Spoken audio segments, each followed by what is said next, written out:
तुम्हारे ब्रेन को फिजिक्स पता है। चलो एक लार्जर मास है एंड एक स्मॉलर मास होगा ऐसा जो इसके साथ काइंड ऑफ अटैच्ड नहीं है बट इसके साथ मूव करना चाह रहा एंड इसके ऊपर हम लोग एक फोर्स लगाना चाह रहे हैं और coefficient of friction between these two हो रहा होगा म्यू। हम लोग ऐसा बोलते हैं म्यू किसके बीच में दिया? Coefficient of friction between wedge and the block is mu, find the mean of S. तो तुम्हें फाइंड आउट करना ये लोअर सरफेस जो हो रहा होगा स्मूथ है, ये दोनों के बीच में कोई फ्रिक्शन नहीं है, ये दोनों के बीच में फ्रिक्शन हो रहा है। तुम्हें फाइंड करना है मिनिमम फोर्स कितना रिक्वायर्ड होगा जिससे कि ये ब्लॉक जो है एम के रिस्पेक्ट में स्टैटिक हो सकता है। सोच पा रहे हो ऐसा? इट्स लाइक तुम समटाइम्स ऐसा होता है ना कि पेपर वगैरह को अगर तुम ऐसे स्लो करोगे तो ड्रॉप हो जाएगा, लेकिन तुम अगर फास्ट करोगे तो ऐसा स्टैटिक हो सकता है। समझ पा रहे हो? तो एग्जैक्टली इस केस को तुम्हें सोल्व करना इस ब्लॉक सिस्टम के लिए कि तुम अगर इसको सफिशिएंटली फास्टर मूव करना शुरू करोगे तो smaller block and larger block के बीच में सफिशिएंट नॉर्मल रिएक्शन होगा जिससे कि फ्रिक्शन जो है एम को में भी होल्ड कर पाएगा। सोच पा रहा हो सर? चलो ट्राई करो एटलीस्ट। चलो इस पर क्या करेंगे, देखो फर्स्टली सोचो क्या करना है। ब्लॉक ये तो समझ आ गया होगा क्यों ये ब्लॉक नीचे आएगा। अगर ये रेस्ट में रहेगा कोई भी फोर्स नहीं रहेंगे, पूरा सिस्टम रेस्ट में होगा। इस एम पे डाउनवर्ड डायरेक्शन में एम एक्ट करना शुरू करेगा और नॉर्मल डायरेक्शन में कोई भी फोर्स इस पर एक्ट नहीं कर रहा होगा क्योंकि दोनों ब्लॉक कॉन्टैक्ट में नहीं होगा। तो जब नॉर्मल डायरेक्शन जीरो होगा, फ्रिक्शन जीरो होगा, फ्रिक्शन जीरो होगा तो एम को कोई भी स्टॉप नहीं करेगा। दैट मीन्स कि स्लाइड होना शुरू हो जाएगा। तो ऐसा हो रहा है कि ब्लॉक स्लाइड हो रहा है। अब इसको रोकने के लिए हम लोग क्या कर सकते हैं कि पूरे सिस्टम पे समहाउ फोर्स लगाना चाह रहे हैं जो कि पूरा सिस्टम जो है एक्सेलरेट करना शुरू करेगा फॉरवर्ड डायरेक्शन में। तो उसके साथ ये भी एक्सेलरेट कर रहा होगा। दैट मीन्स कि इसके रिस्पेक्ट में इस पे एक बैकवर्ड डायरेक्शन में सीडो फोर्स लग सकता है ऐसा, जिससे क्या होगा दोनों ब्लॉक के बीच में सम कॉम्प्रेसिव फोर्स लग रहा होगा। दैट मीन्स कि दोनों के बीच में अब नॉर्मल रिएक्शन भी एक्ट करना शुरू करा होगा। सोच पा रहे हो? अगर इसका एबीडी प्लॉट करोगे तो हम लोग ऐसा एज्यूम कर लेते हैं कि इसका एक्सेलरेशन जो है फॉरवर्ड डायरेक्शन में ए हो रहा होगा। सोच पा रहे हो ऐसा? तो इस पर जो फोर्स लगेगा मास इंटू ए सीडो फोर्स बैकवर्ड डायरेक्शन में लगेगा। सोच पा रहे हो? अभी के लिए हम लोग फ्रेम को एक सेशन प्रोवाइड कर रहे हैं, देन देखेंगे क्या हो रहा है। तो एम ए ऐसा बैकवर्ड लग रहा होगा एंड सरफेस क्या कर रहा होगा, इसमें नॉर्मल डायरेक्शन अप्लाई कर रहा होगा। सोच पा रहे हो? एंड एम इसको नीचे की तरफ ड्रैग करने की कोशिश कर रहा होगा। जैसे ही ड्रैग करने की कोशिश करेगा फ्रिक्शन एक्टिवेट होगा म्यू टाइम्स एन। सोच पा रहे हो सर ऐसा?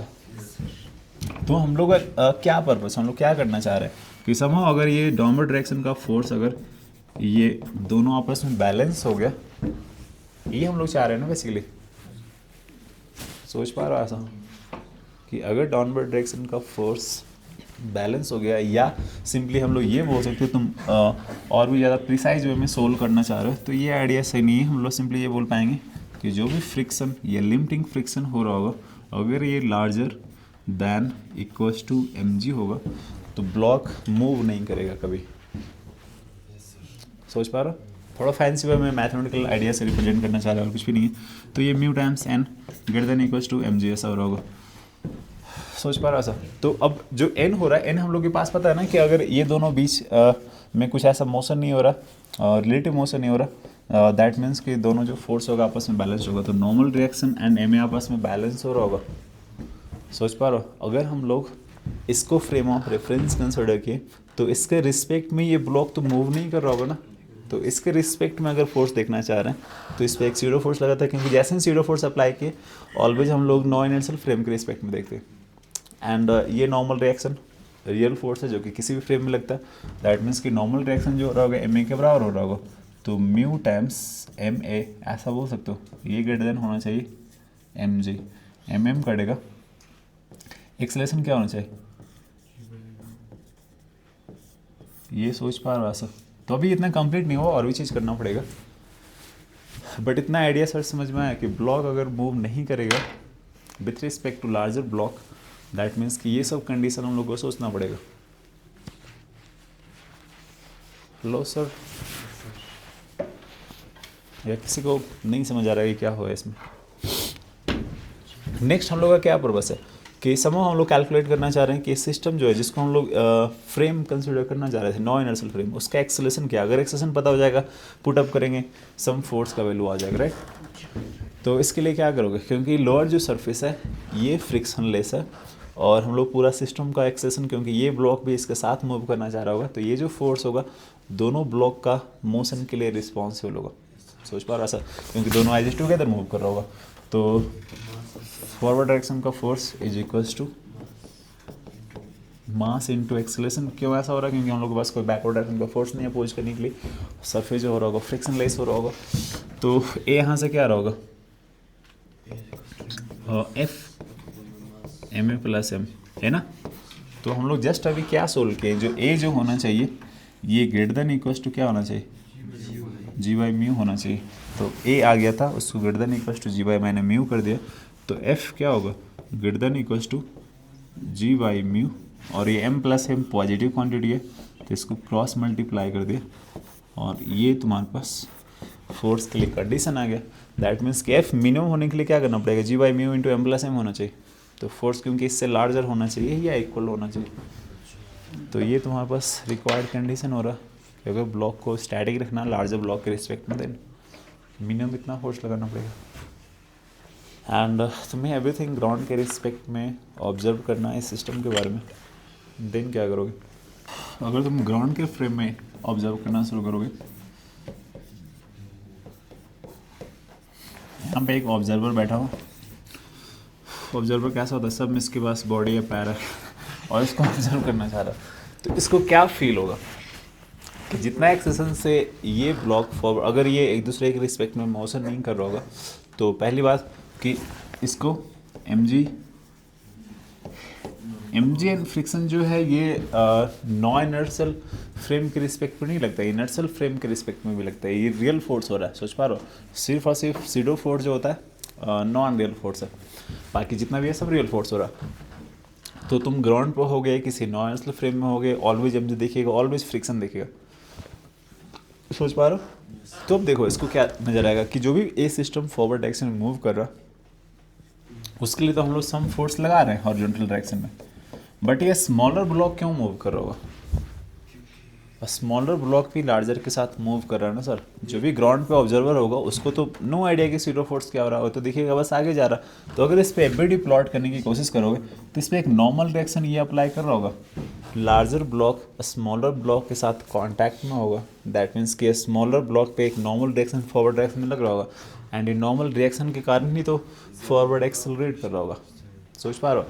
And normal action always pair में होता है, दैट मीन्स कि एन जो होगा इस पे बैकवर्ड डायरेक्शन में भी एक्ट कर रहा होगा। तो अगर कैपिटल एम का एफबीडी प्लॉट करने की कोशिश करोगे तो इस पर ऐसा लग रहा होगा, एफ लग रहा है, बैकवर्ड डायरेक्शन में एन लग रहा, और स्मॉलर ब्लॉक का एफबीडी प्लॉट करोगे इस पर फॉरवर्ड डायरेक्शन में एन लग रहा होगा, डाउनवर्ड एम जी लग रहा, upward mu times m g या एन बोल सकते हो, ऐसा लग रहा। सोच पा रहा सर ऐसा।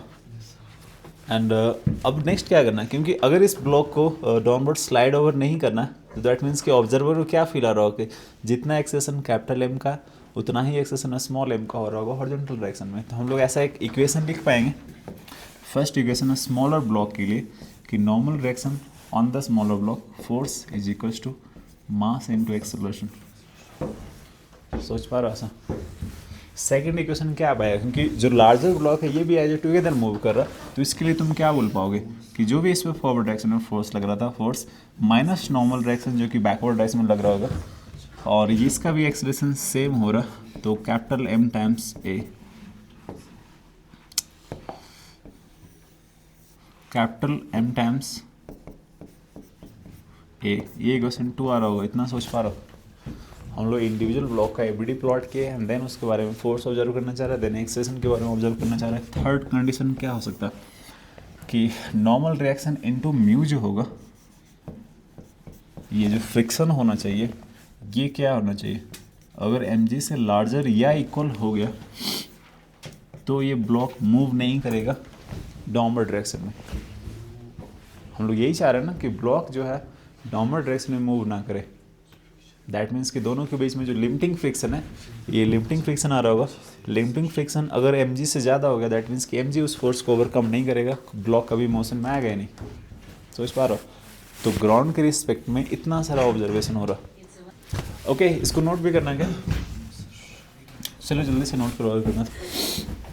तो एवरी क्वेश्चन को तुम लोग सोल्व करो ना करो एटलीस्ट ट्राई टू अंडरस्टैंड कि इनर्शियल फ्रेम में क्या हो रहा है, नॉन इनर्शियल फ्रेम में क्या हो रहा है, कौन कौन सा फ्रेम जो है फोर्स जो है रिस्पॉन्सिबल हो रहा होगा इनर्शियल फ्रेम में एंड नॉन इनर्शियल फ्रेम में। एंड देन तुम्हें समझ आ जाएगा कि सीडो फोर्स का अप्लीकेशन क्या हो रहा है, हम लोग क्यों सीडो फोर्स पढ़ना चाह रहे हैं। सीडो फोर्स रियली में कोई ज़रूरत का चीज़ नहीं है, बट थोड़ा अप्लीकेशन ईजी कर लेता है।